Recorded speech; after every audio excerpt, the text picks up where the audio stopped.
పూర్వం ఒకసారి బ్రహ్మ విష్ణువుల మధ్య ఎవరు గొప్ప అనే వాగ్వివాదం నెలకొంది.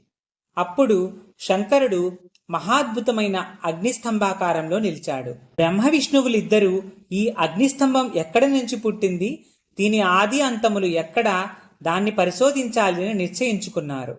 విష్ణువు సూకర రూపాన్ని ధరించి ఆ అగ్నిస్తంభం యొక్క ఆదిని, బ్రహ్మ హంస రూపాన్ని పొంది దాని అంతాన్ని కనిపెట్టాలనే పట్టుదలతో బయలుదేరారు.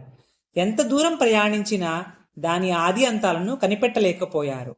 ఆ అగ్నిస్తంభం మీద నుండి జారిపడుతున్న మొగలి పువ్వును చూసి బ్రహ్మ తను ఆ అగ్నిలింగం యొక్క అగ్రభాగాన్ని బ్రహ్మ చూసినట్టు తప్పుడు సాక్ష్యం ఇప్పించాడు. శ్రీ మహావిష్ణువు ఆ సాక్ష్యాన్ని నమ్మాడు.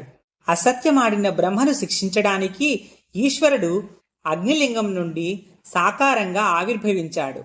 ఇలాంటి మరిన్ని వీడియోల కోసం ఈ ఛానల్ని